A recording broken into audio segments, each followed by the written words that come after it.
So poops, you may have noticed a little interview with Amos Yee on this channel, so let's get the elephant in the room out of the way, and let's talk about why I interviewed Amos Yee. But before we get into that, Amos has a bad reputation. One of the worst reputations in the world. Certainly in the entirety of Singapore, the pedophilia advocacy is an ongoing thing, and convicted and listed on the worst of the worst DHS list. The guy is a criminal, a sex offender, and also a military dodger. Most likely, a lot of y'all out there think that he is a xiao lang. I'm not gonna deny the possibility that he is a xiao lang, but before we begin, I want to talk about misunderstandings that some of y'all have been DMing me about, commenting about. These are reasons why I did not interview Amos Yee. Number one, I did not interview him because I condone pedophilia. Now this has come up with some of y'all who have allegedly tried to give me good advice, including Kieran Tan or Gordon Gunn, whoever he is, who says it is really in bad judgment to adulate and fanboy over this pedophile guy so much. Avoid the temptation to chase the headlines, bro.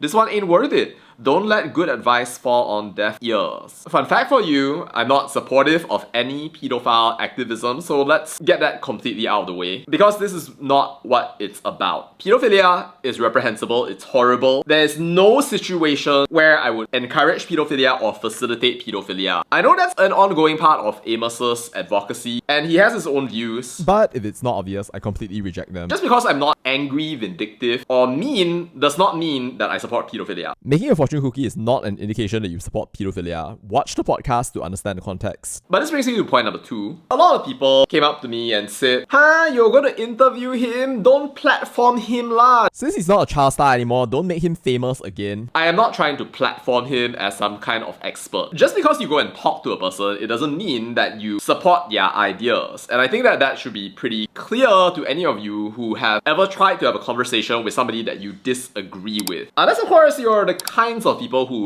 just have hive minds and you never talk to anybody who disagrees with you. If you platform a person, that implies that you endorse their ideas, you agree with them, you think that what they say should be spread out to the world and other people should believe what they say. Which is absolutely not what I'm doing. I do challenge him in the podcast, quite a lot actually. Here's just one example of that. I live in service of other people, and can I interrupt you just like for a brief moment? Go ahead. 99% of the people listening to this would not believe that. Like, they would not believe that Amos Yee lives for other people. But like, why do you say that you live for other people? Alright, let's move on to the reasons as to why I interviewed him. The first reason is simply that I could. He appeared on my video and decided to go out there and message him. Why?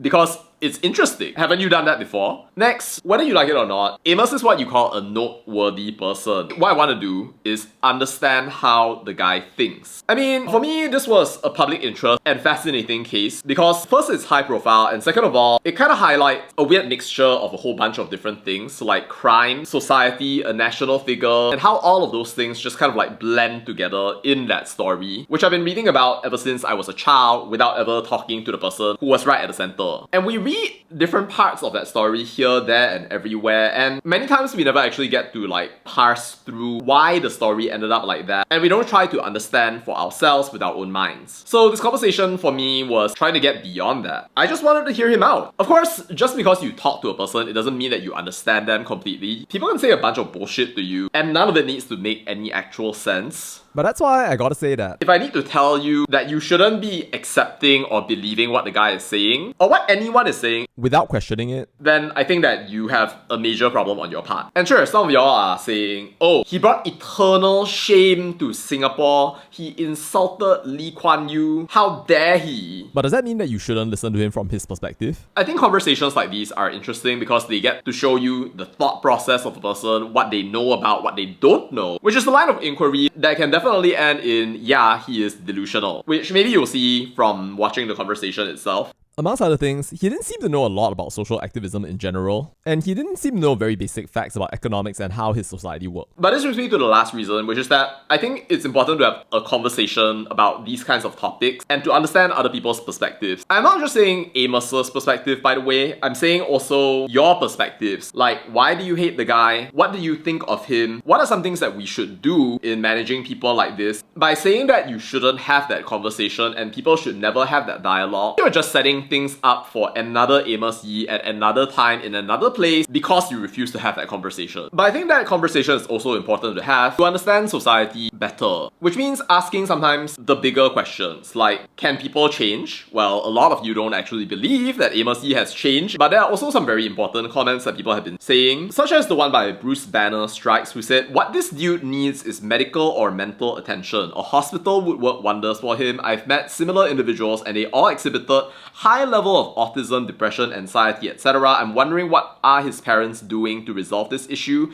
They should have been the one interviewed instead. And you know what? I completely agree, which is why I took action and dropped this email titled A Different Proposal for a Podcast That May Not Involve You. I asked whether his parents would be down to pop by on the podcast, and that wouldn't have been possible without the conversation that this podcast started. To which, by the way, Amos said this, which I'm sharing for the very first time in the world at the moment to all of you. I think my parents would like to be private for now. As a respect to their decisions, I'm not talking as much as I could about our family dynamics, though I might still talk a little, but I will say I definitely eventually want to. And the story is rousing, it is psychologically riveting. You're right, the peculiarity of my upbringing probably had a huge role in forming who I am more so than I thought. You become the people you are most around. It's an eerie and bizarre drama coming to you in 2034. And here we have permission. Also, feel free to share this email if you wish. Wow. So that is kind of a bombshell, but it's also an angle that I really want to explore at some later point in the future. And to Mary and Alphonsus, if you guys see this video at some point, it will be an honor to speak to you. If you haven't watched the podcast, and yes, it is 1 hour and 4 minutes long, then take the time to watch it. Actually understand what we talked about before you go out there making an accusation about what is being platformed and what is not. Or if you're not going to watch the podcast for different reasons, I understand, but do me a favor and don't judge just purely based on the fact that we had a conversation. Thank you for listening up to this point. If you did, if you think I'm just completely wrong and you don't agree with the simple fact that Amos Yee appeared on this podcast, then feel free to unsubscribe. This channel is for people who are willing to look beyond the surface and not just get swayed the moment they see something that's controversial. That's a very poor way to go about a complex world where there are a lot of different moving parts. And if you don't want to do that, then yeah, well, this place is not for you. Anyway, that's all I have to say about that, and bye.